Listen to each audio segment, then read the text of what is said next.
Bom dia, boa tarde, boa noite, sétimo ano. Tudo bem com vocês, pessoal?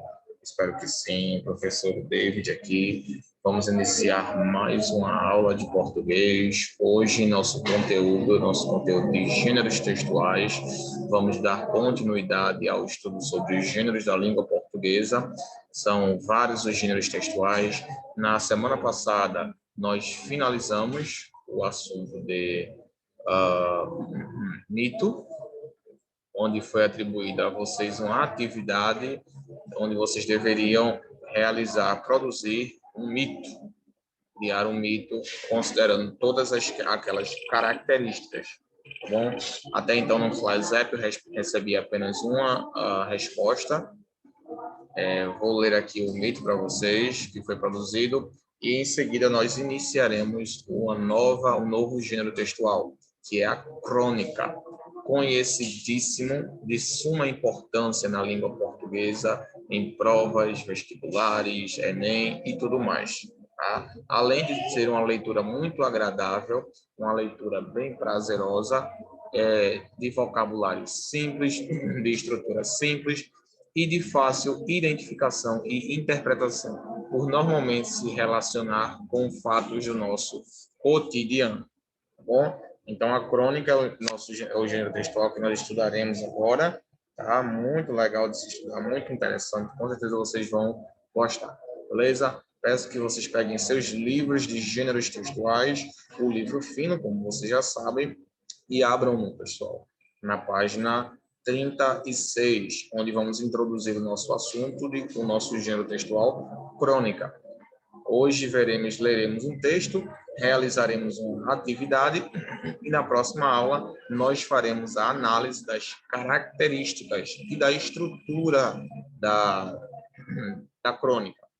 Associaremos com esse primeiro texto, nós tentaremos identificar todas as características que nós vamos estudar dentro desse texto aí, tá bom? Então, peço que vocês abram seus livros aí na página 36, livro de gênero textual. Enquanto vocês abrem o livro de vocês, eu vou colocar o cabeçalho da nossa escola aqui no nosso quadro, tá bom?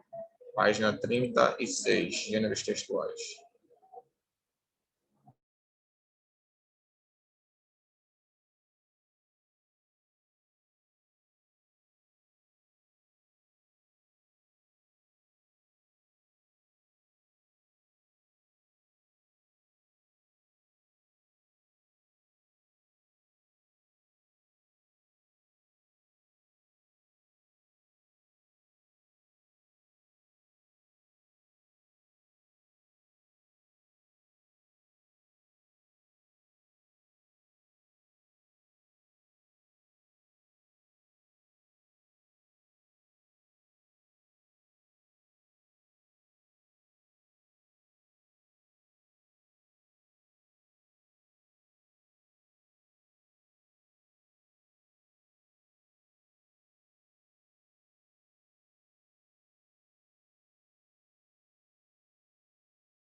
Então, pessoal, devem ter aberto o livro de vocês. Vou compartilhar a tela aqui com vocês para melhor visualização.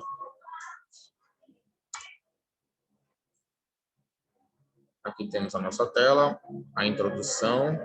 Iniciamos o gênero crônica com o primeiro texto, cujo título é Hierarquia, de Luiz Fernando Veríssimo. Também um grande cronista brasileiro. Vamos estudar também alguns cronistas. Será o nosso programa de estudo desse gênero. Vamos estudar alguns cronistas brasileiros e quais são as crônicas mais conhecidas e famosas no Brasil. Tá bom? Acompanhe a leitura comigo.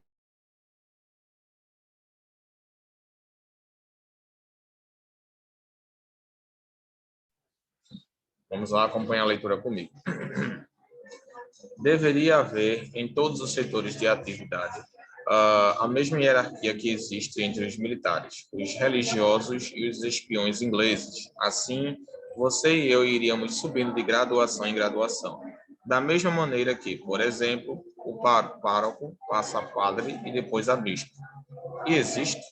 Todo general começa como tenente e o agente secreto de sua ou deles, majestade, deve galgar os sucessivos estágios da sua carreira, todos designados por números se o Ian Flynn não estava mentindo. O agente inglês, tendo completado seu curso básico de línguas, balística, apreciação de vinhos e como sobreviver ao inverno russo, no caso de passar para o outro lado, começa sua carreira com a graduação mais baixa, 000. Licença para ir buscar sanduíche na esquina, pensar em projetos de remoto interesse para a estratégia mundial britânica, como um acesso terrestre às Malvinas e não dar palpite.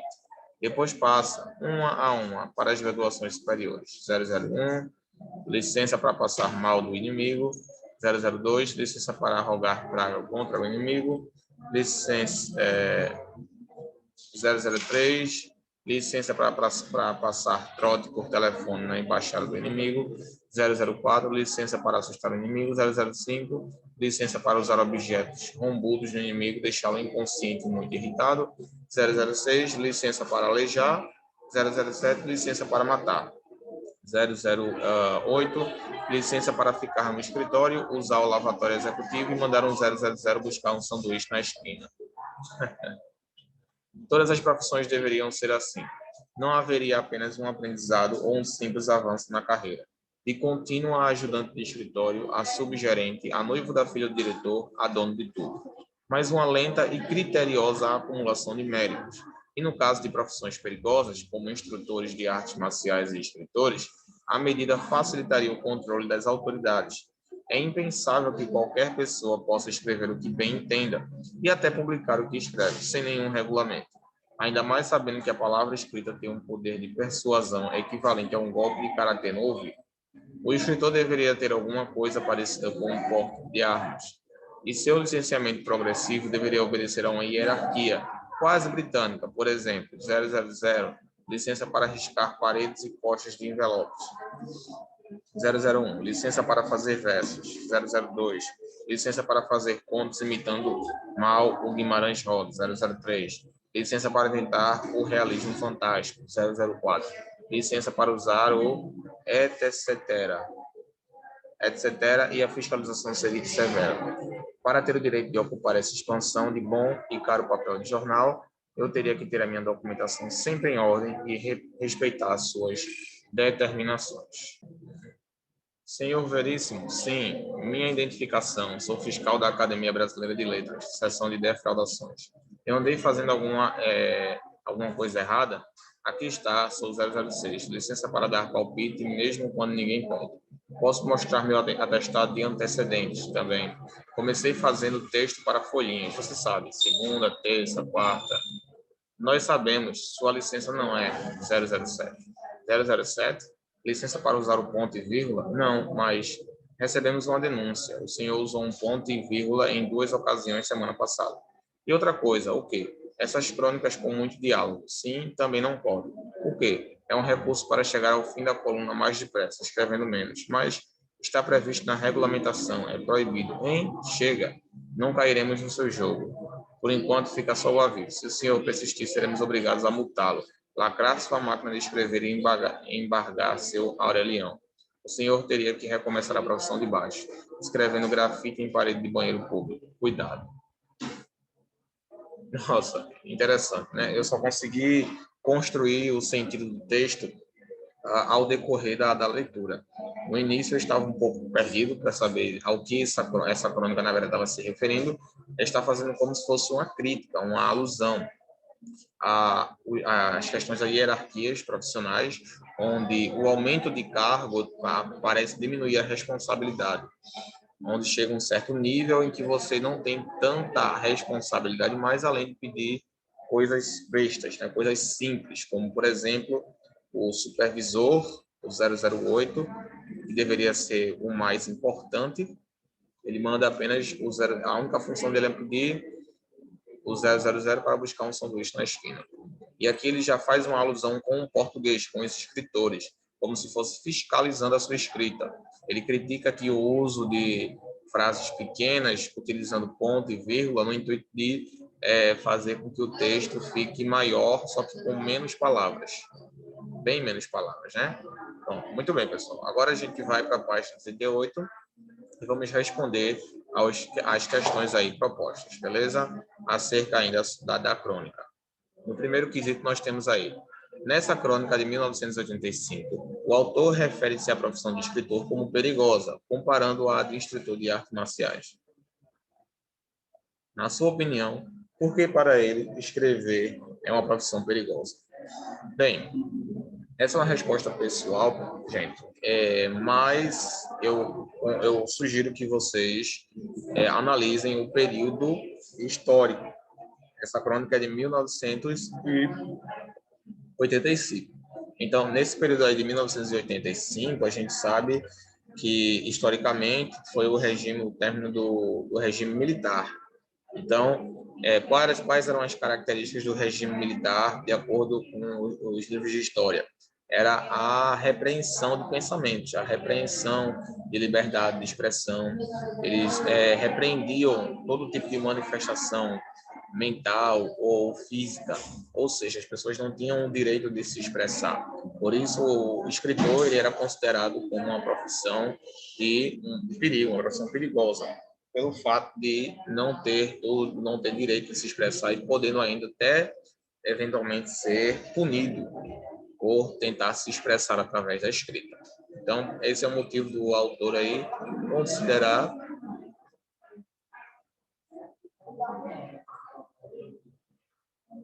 peraí.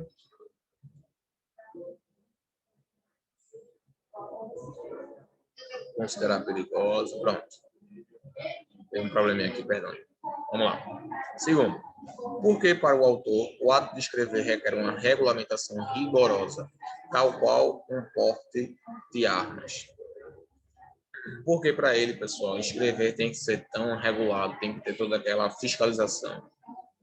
Pode ser comparado a um porte de armas. Por quê? Qual é a relação entre armas e palavras? Como elas se relacionam? Como é que a gente consegue encontrar uma relação de poder entre essas duas coisas? Analisem bem aí, revejam o texto e a resposta está bem nítida. O motivo, pessoal, para quem, se vocês já devem ter pausado, né, e procurado, claro, e para quem não conseguiu responder, o motivo dele fazer essa comparação entre arma e a licença para arma e a licença para escrever é que a escrita, a palavra, ela tem um poder de persuasão muito forte. Ele faz aqui, ele realiza até uma comparação com a arma, né, com o porte de arma. Então, a palavra, o poder da palavra, né, é tão forte quanto o poder da arma. A possibilidade de persuasão, ela é poderosa também, porque eu posso mudar o seu pensamento através das minhas palavras. Eu posso fazer com que você acredite cegamente em algo apenas usando minha persuasão, tá? E persuadindo a pensar alguma coisa.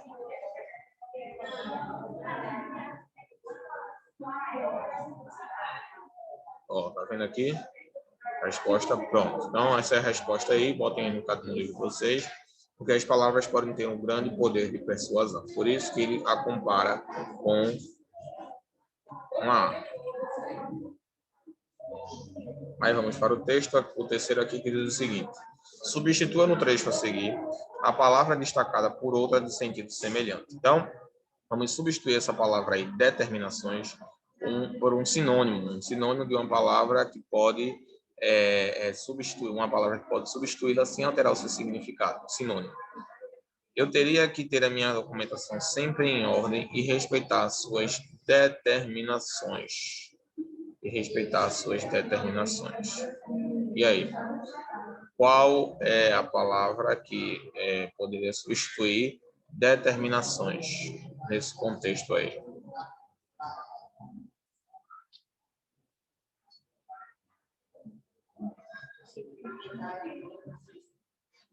E a resposta correta aí, pessoal, é resoluções, ordens, prescrições, decisões, tá?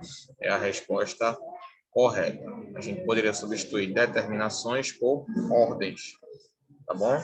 Poderia colocar no lugar aí de determinações, a gente poderia colocar ordem, beleza? Determinações é o que alguém ordena que você faça. Quais são as suas determinações?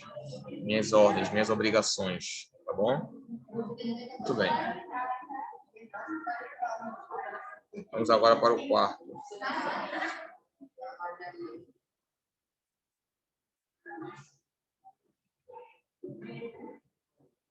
Quais são as infrações cometidas pelo autor, de acordo com o fiscal? E qual será a sua penalidade se ele reincidir? E aí, de acordo com o autor, quais eram as penalidades cometidas pelo escritor? Quais foram, o que é que o fiscal notificou ele, sobre o que, acerca do que ele notificou? Lá no texto também ele fala isso, lá na última parte, né?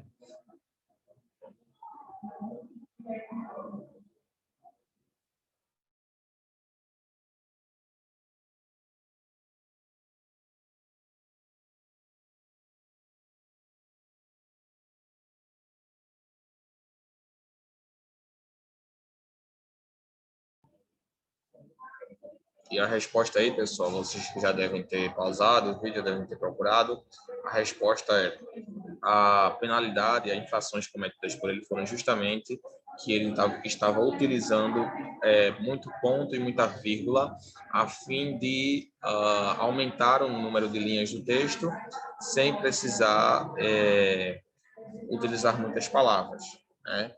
Ou seja, ele não queria escrever muito, ele não estava licenciado para escrever. Estava utilizando muito ponto e vírgula sem, podemos dizer assim, sem necessidade. E o fiscal ele estava entendendo qual era a intenção do autor e qual era a penalidade que ele receberia caso ele reincidisse o seu erro, ou seja, voltasse a cometer o mesmo erro. Então, ele teria a sua máquina basicamente confiscados e perderia a licença, tá bom? A máquina de escrever, né, tipógrafo, e o seu dicionário. Eles teriam, ele refere-se ao dicionário como Aurelião, né, que é Aurélio. Então, ele teria esses dois recursos aí confiscados, caso ele reincidisse o erro.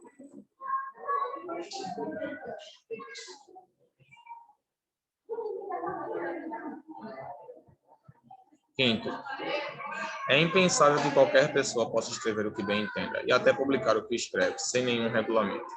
Você acredita que este era de fato o ponto de vista do autor? Justifique. Bem, gente, a resposta pessoal, vocês vão analisar o texto, interpretar o texto e tirar suas próprias conclusões baseado nisso. Vocês acham que essa realmente era a intenção do autor? Vocês acham que ele realmente achava isso? Que ele tinha essa intenção? O ponto de vista dele era que as pessoas podiam escrever sem nenhum regulamento, que era necessário haver um regulamento para isso? O que é que vocês acham? Ou vocês acham que ele foi apenas irônico, queria apenas fazer aí uma ironia com o que o outro artista, o que o autor, ele quis dizer? E aí? Vai ser uma resposta pessoal, vocês vão procurar aí no livro e vão dar a resposta de vocês, tá bom? Bem, gente, temos ainda aqui algumas características para a gente ver acerca da crônica. A gente respondeu já as primeiras atividades, tá bom? Ainda vamos observar aí algumas características. Então, na nossa próxima aula, vamos estudar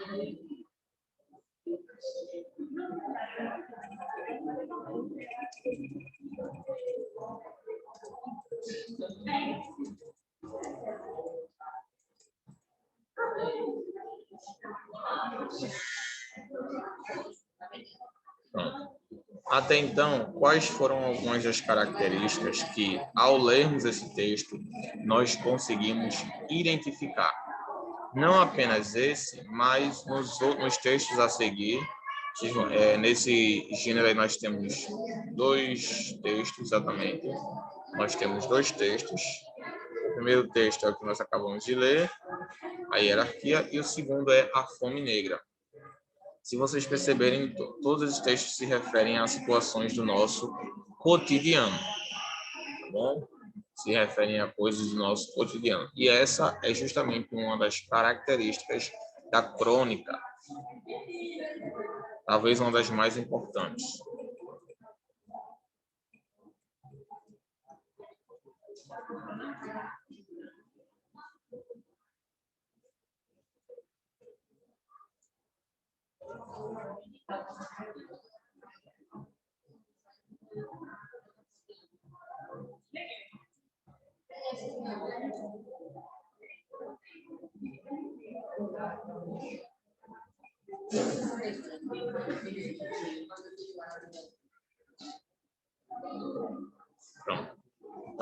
ela apresenta as características de histórias contemporâneas, ou seja, coisas do nosso cotidiano, coisas cotidianas que acontecem no nosso dia a dia. Por isso que eu disse no começo da aula que a crônica ela é um gênero textual que tem características interessantes, e esse é um dos motivos.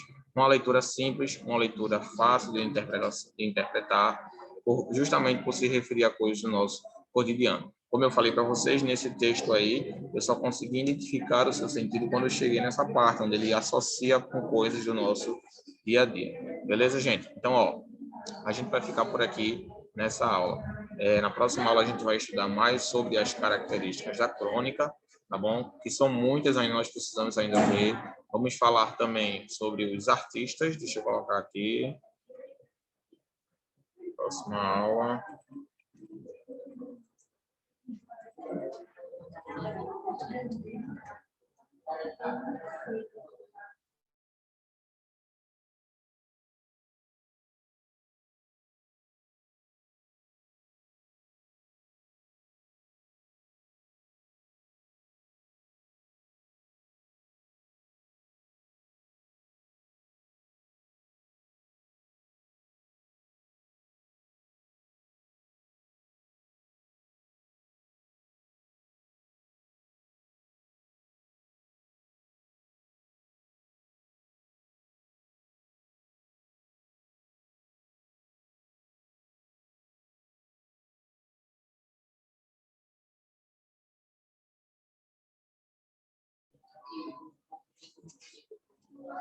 Pronto, pessoal. Então, nossa próxima aula, nós estudaremos esses quatro assuntos aqui. As características, os principais artistas, os principais pontos e estrutura de uma crônica. E se nós tivermos tempo, também vamos ler o texto 2, que se encontra na página do nosso livro de gêneros